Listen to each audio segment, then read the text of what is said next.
자, 먼저 지수부터 보도록 하겠습니다. 네, 참담하죠. 다우가 1.5% 급락했고요. S&P 500 2% 급락했습니다. 나스닥 지수 3.3% 네, 더 많이 하락을 했고, 여기에 우리 필라델피아 반도체 지수는 오늘 거의 8% 네, 급락했습니다. 엔비디아가 9.5% 내렸고요. 브로드컴 6.2, AMD 7.8, 퀄컴 6.9, 마이크론 8, 인텔도 8.8% 네, 하락을 했습니다. 이따가 보겠지만 오늘 제조업 경기 지표가 나왔는데요. 예상을 좀 밑돌았어요. 그러면서 오늘 증시가 이렇게 폭락한 건데 딱 우리 한 달 전 그림하고 똑같아요. 그때가 8월 6일이었나요? 그죠? 그때도 정확히 요 제조업 지표 보면서 미국 경기 침체로 인한 그 두려움이 막 커지면서 그때 뭐 난리 났었고 이것 때문에 아시아 증시 막 폭락하고 그랬는데 결론적으로는 다 회복했어요. 그죠? 근데 9월이 되자마자 똑같은 이슈로 네, 또 이렇게 됐습니다. 이 얘기는 그냥 지금 심리가 조금 약하다고 볼 수가 있을 것 같고요. 그리고 9월은 역사적으로 좀 약세장입니다. 그러니까 이런 게 좀 맞물리면서 뭐 다들 앞으로 2달 정도는 변동성이 매우 커질 수 있다라는 경고들이 많이 나왔잖아요. 그래서 뭐 그런 측면에서 좀 볼 수가 있을 것 같아요. 자, 그러면 다우, S&P, 나스닥 지난 8월엔 대체 어땠길래? 네, 우리 8월 6일 날 그 난리 부르스를 겪었는데도 불구하고 월간 기준으로는요. 다우가 1.8 올랐고요. S&P 2.3, 나스닥도 0.7 올랐습니다. 네, 그러니까 오늘 이 급락이 뭐 9월 내내 이어지지 않을 수도 있고 그리고 또 8월과는 좀 다른 흐름이 나올 수도 있지만 우리가 뭐 예상했던 대로다 이렇게 생각을 한다면 이 안에서 또 기회를 찾을 수도 있어요. 그죠? 그래서 우리가 금요일 날 장이 좋았던 이유 대부분 다 이제 뭐 1% 정도씩 올랐었는데 그때 이 7월 개인 소비 지출 물가 지수가 나왔는데 이게 다 예상 수준이거나 예상보다 조금 낮게 나오거나 하면서 인플레는 이제 좀 잡혔다라는 그런 기쁨 뭐 이런 것 때문에 시장이 올랐었고 그래서 주간 기준 월간 기준으로 다 괜찮았는데 오늘 뭐 9월의 첫날은 좀 안 좋았습니다. 그리고 사실 8월 이 기술적으로 보더라도 다 양봉 마감은 했는데 아래 꼬리가 엄청나게 길었었어요. 왜냐하면 월 초에 완전히 직격탄을 맞아 썼으니까. 그래서 9월도 그럴 수도 있고, 그죠? 그래서 그런 흐름들을 보겠습니다. 지금 뭐 월가에서는 계속 원래 9월은 되게 안 좋아. 그래서 9월에는 안전띠 단단히 매야 돼. 뭐 이런 말들 나왔는데 정말 역사적으로 어땠는지 먼저 좀 보고 갈게요. 우리가 마음의 준비를 좀 해야 돼요. 9월은. 자, 요 두 개가 사실은 같은 내용입니다. 그래서 하나는 그래프로 보여드린 거고 하나는 그냥 수치로 보여드리는 건데요.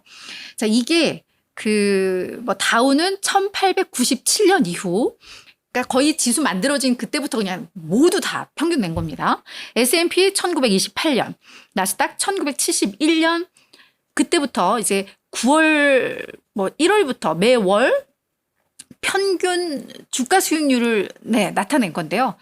그냥 눈에 딱 보이죠? 9월이 정말 최악의 달이었구나. 네, 라는 게 확인이 됩니다. 다우는 평균적으로 요 긴 시간 동안, 그러니까 1897년이면 지금 2024년이니까 대충 한 100, 200 몇 년? 네, 200 몇 년간의 그 평균을 보더라도, 네, 다우는 1.1%, 9월에는 내렸었고요. 월변으로 봤을 때도 가장 많이 하락하는 달이 9월입니다. S&P도 마찬가지고요. 뭐 나스닥도 마찬가지예요. 그래서 9월은 역사적으로 연중 최악의 달이다라고 이야기들 많이 하고 있어서 계절적 역풍을 우리는 맞닥뜨리고 있어요. 계절적으로. 그래서 뭐 그런 흐름 속에서 시작을 했기 때문에 뭐 9월은 좀 마음의 준비가 필요합니다. 그리고 뭐 이게 너무 평균이 좀 그렇잖아. 그동안에 뭐 산업혁명도 많았고 해서 그래 그럼 최근 10년으로 좀 볼까라고 해서 보니까 최근 10년간은 S&P 500 기준으로 2.3% 평균 내렸답니다. 그러니까 더 안 좋아요. 그래서 9월은 좀 마음의 준비는 필요하다. 근데 이 마음의 준비를 하면서 기회로 삼을 건 기회로 삼을 수 있다라는 건데요. 자, 그럼 일단 뭐 9월 계절적으로도 그렇지만 오늘 주가 급락은 분명히 뭔가 빌미가 필요했어요. 그렇죠? 그 빌미를 작용한 건 일단 요겁니다. 오늘 제조업 지표가 2개가 나왔어요.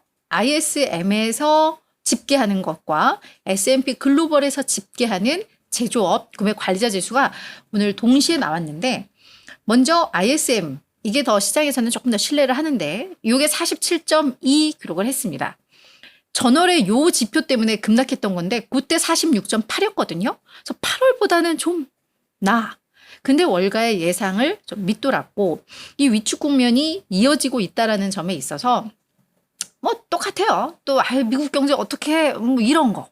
근데 그 이후에 나오는 지표들 보면 괜찮네 또 나오잖아요. 근데 뭐 일단 심리적으로 어려운 상황에서, 그리고 7, 8월에 거래가 되게 적었어요. 막 휴가 가고 막 이러면서. 근데 휴가 갔다 와서 계좌를 열어봐. 그랬더니 어때요? 다 플러스야. 7월에도 올랐고 8월에도 올랐으니까요. 그러다 보니까 9월에는 역사적으로도 안 좋아. 이러면서 차익 실현의 욕구들이 커질 수 있다고 합니다. 9월에. 거기에다가 요런 또 다 빌미를 주니까 뭐 쏟아졌을 수도 있어요. 그죠? 그래서 오늘 ISM도 뭐 나쁘긴 나쁜데 이 정도로 빠질 만한가? 라고 보기에는 그냥 심리적인 것과 이게 다 맞물려서 이런 결과가 나왔다라고 보시면 될 것 같고요. S&P 글로벌 제조업 PMI도 역시 요거는 이제 전월보다도 낮게 나왔고 월가의 예상보다 또 조금 낮게 나오면서 그냥 오늘 그냥 뭐 헤드라인을 뽑자면 미국 경기 침체 우려 다시 고개 들었다. 그러면서 급락했다. 그냥 겉으로 드러나는 건 그렇게 좀 설명이 될 것 같습니다. 오늘 또 시장에서 주목할 거는 우리 이 펀드스트릿의 톱니, 이분은 대표적인 강세론자예요. 시장의 전반적인 분위기가 앞으로 약세야 하더라도 그 상황에서도 이분은 증시 간다 하면서 오히려 그동안 잘 맞췄었죠. 근데 이분도 앞으로 8주간, 그러니까 9월과 10월 이때까지 시장 조정이 꽤 크게 나올 거야. 7에서 10%까지 하락할 수 있다고도 봐라고 이야기를 했습니다. 그래서 이 부분도 좀 심리를 어렵게 만드는 부분이긴 한데요. 근거는 뭐냐면 올 들어서 이제 1월부터 8월까지가 마감이 됐잖아요. 이 8개 월에서 한 달 빼고는 이제 다 올랐던 거죠. S&P 500 기준으로 봤을 때. 그 얘기는 지금 시장이 정말 엄청나게 강하다는 걸 이제 의미를 하는 거고, 그래서 시장 자체에 대해서는 걱정하지 않지만 그동안 너무 많이 올랐던 거에 대한 부담, 그리고 이번에는 뭐 금리 인하라는 변수가 있는데 이게 시장의 심리에 따라서 해석하기에 따라서 막 위아래로 막 흔들릴 수 있는 이슈라고 요 톱니는 보고 있습니다. 그러니까 뭐 경제가 안 좋아서 금리를 뭐 왕창 내려도 그게 악재로 해석될 수도 있고, 금리를 많이 내리면 그게 호재로 그러니까 이거는 그냥 심리의 문제잖아요.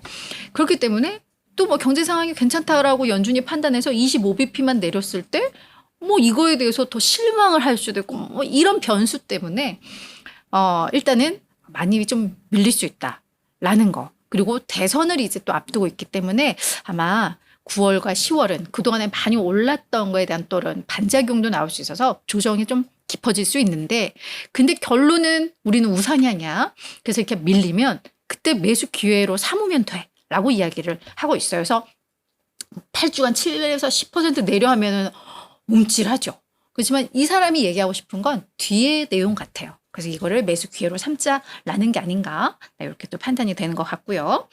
그리고 골드만삭스에서는 그냥 금사, 투자자들은 지금 금을 사야 해라고 이야기를 하고 있는데, 그래서 내년 초까지 온스당 2,700달러까지 간다. 지금 한 2,500달러 선인데 그때까지 올라갈 수 있다라고 하면서 그 이유는 뭐 증시가 안 좋고 뭐 이걸 떠나서 일단 지정학적 위험은 지속되고 있어요.